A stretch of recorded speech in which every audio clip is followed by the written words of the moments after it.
कुछ लोग बड़े होते हैं इसलिए कि उनका बाप बड़ा होता है, बहुत बड़े बाप का बेटा है जी, तो खुद क्या है जी ये इमाम हुसैन बहुत ही बड़े बाप के बेटे थे, बहुत ही बड़े बाप के, बहुत ही बड़े बाप। मौला अली शेर खुदा रदी अल्लाह ताला, वाकई हजरत अली जैसा शेर कोई नहीं है, ही कोई नहीं, आएगा ही कोई नहीं, हो ही नहीं सकता, सवाल ही नहीं पैदा होता। अली बहरहाल अली है, अली बहरहाल कोई जोड़ नहीं हजरत अली का, कोई साथ नहीं। मेरे रसूल पाक ने फरमाया यहां भी मेरा भाई है, वहां भी मेरा भाई है, हजरत अली का कोई मुकाबला कर सकता? इतने बड़े बाप का बेटा।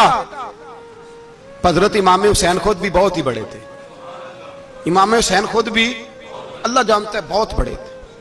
कहते हैं गद्दी पे बैठ गया, इसे कोई जरूरत नहीं, लेकिन इमाम हुसैन ने ऐसे नहीं किया। इमाम ज़ैनुल आबिदीन फरमाते हैं मेरे अब्बा जी इमाम हुसैन फर्ज नमाजों के अलावा एक दिन में 100 नफल अदा किया करते थे, और एक रवायत में फरमाते हैं 1000 नफल पढ़ा करते थे। कितने? चलो तुसी 50-50 पढ़ ले, बताओ तो सही ना कितने।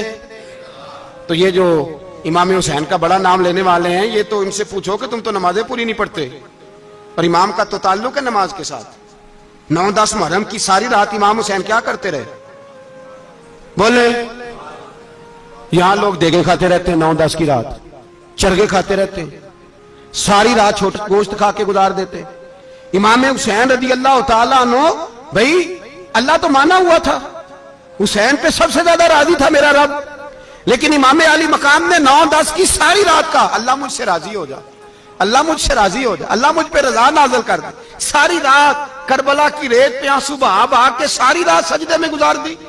तू तमाशा करके सो जाता है और कहता मैं बड़ा हुसैनी हूं।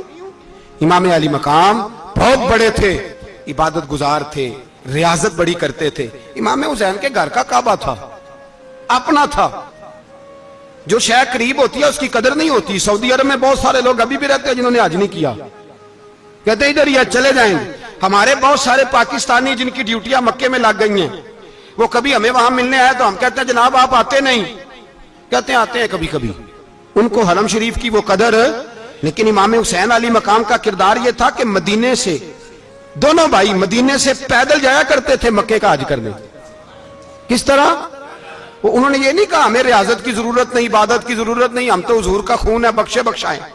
पैदल मदीने से दोनों शहजादे, और इस तरह पैदल जाते थे, एक दफा नहीं, 2 दफा नहीं, 25-25 हज दोनों ने पैदल मक्के जाके अदा फरमाया।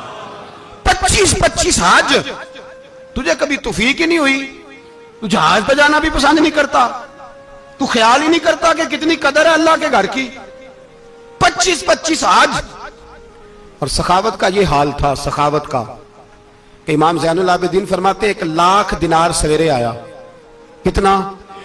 समझ ले अरबों खरबों रुपए आज के हिसाब से, 1 लाख दिनार। और फरमाते हैं फातिमा के लाल दरवाजे पे बैठ गए पैसे लेके, और लोगों को बुला बुला के नजर दी, फरमाया थोड़े से ले जाओ, थोड़े से ले जाओ, थोड़े से ले जाओ, थोड़े से। फरमाते जोर तक इमाम हुसैन ने लाखों बांट दिए। उठ के अंदर आए तो मैंने कहा अब्बा जी को 1 दिनार बचा लेते। आप जब बाजू उठाते हैं तो आपके कुर्ते पे 17 पैबंद लगे हुए हैं, एक कुर्ता ही नया ले लेते। तो फरमाते मेरी तरफ देख के कहने लगे बेटे ये नहीं कहा कि मैं ले लेता कुर्ता, लफ्जों पे गौर करना। फरमाने लगे बेटे अगर तू पहले बताता तो फिर मैं सोचता, पहले बताता तो फिर भी मैं, ये नहीं कहा रख लेता, फिर भी मैं सोचता रखना है कि नहीं।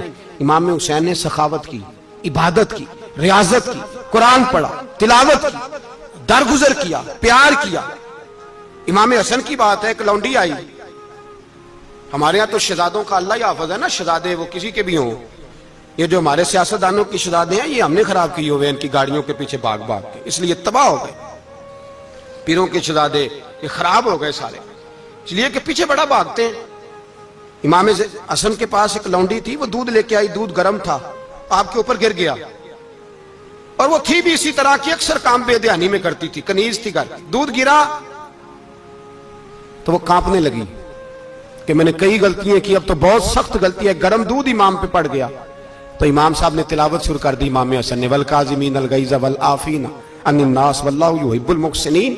फरमाया जो गुस्सा पी जाए और लोगों को माफी दे, उनसे तो अल्लाह मोहब्बत फरमाता है, इनसे तो अल्लाह प्यार करता है। इमाम साहब ने उस लौंडी को फरमाया, जा तू अल्लाह की रजा के लिए आजाद है, जा तू आजाद है, अब तू लौंडी नहीं।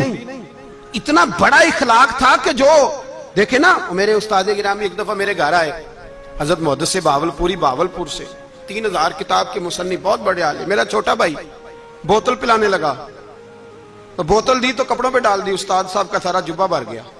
कहने लगे जज़ाक अल्लाह, बारक अल्लाह, अल्लाह मजीद फजीद, अल्लाह इलम दे, फजल दे। तो मैंने कान में कहा, मैं क्या उस्ताद जी इन्नियां दुआवां देनियां जानते, मैं आप रोड छड़दा। उसने क्यों ये किया है, मगर इतनी दुआएं देनी थी तो मैं डाल देता आपके कपड़ों पे पानी शरबत, आपने इतनी दुआएं दे दी।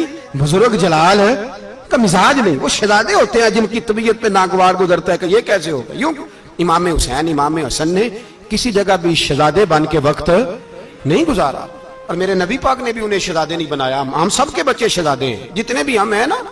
मेरा बच्चा जी मुंह से बात निकालता है तो मैं पूरी कर देता हूं, फिर भी नाफरमान है। मैंने कहा इसीलिए नाफरमान है, अगर आधी पूरी करते और आधी ना करते तो उसे पता होता कि कहीं सब्र भी करना है। हमारा बच्चा रोटी ना पके तो घर में टीवी भी तोड़ देता है, उसकी अम्मा खाना टाइम पे ना पकाए तो बर्तन तोड़ता है। क्यों? हमने उसकी आदतें खराब की हैं। लेकिन मेरे रसूल पाक सल्लल्लाहु अलैहि वसल्लम ने झोली उठा के दुआ मांगी, ऐ अल्लाह, गोया हुजूर कह रहे थे इन्होंने कर को करबला में भी जाना है, फरमाया या अल्लाह इन्हें 3 वक्त रोटी ना देना, 1 वक्त रोटी देना। 3 वक्त नहीं, 1 वक्त की रोटी दे, 1 वक्त का खाना दे। और नबी पाक ने ट्रेनिंग घर के अंदर कराई थी, अंदर हजरत फातिमा ने ट्रेनिंग कराई थी। लोग कहते हैं 3 दिन इमाम हुसैन प्यासे रहे, भूखे रहे, तो मैंने कहा ट्रेनिंग थी उनकी अम्मा की। तो जो है मेरी बात पर, हमारा बच्चा तो 1 घंटा बर्गर ना मिले तो बर्तन तोड़े, उनकी अम्मा की ट्रेनिंग थी, सब्र हौसला सिखाया था। इमाम हसन और हुसैन बीमार हो गए तो हजरत फातिमा ने मन्नत मांगी, या अल्लाह मेरे बच्चों को शिफा दे, मैं 3 रोजे रखूंगी। कौन सी मन्नत मानी? बोलिए। हम सिर्फ देख की मन्नत ही मानते हैं, मैं देख पकाऊंगा। एक आदमी मुझे कहने लगा, मैंने मन्नत मानी थी कि मैं बकरा दूंगा अल्लाह के रस्ते में, अगर मेरा काम हो जाए। तो काम हो गया, बकरे के पैसे कोई नहीं। तो मैं कहता तेरे पहला नहीं थी पता, मेरे को कोई नहीं। कहता अब क्या करूं? मैं क्या अब तो देनी पड़ेगी, और उसमें भी तहकीक बाकी है। लेकिन बात यह है भाई कि मन्नत ये क्यों नहीं मानी कि या अल्लाह मेरा काम हो जाए, मैं 100 नफल पढ़ूंगा।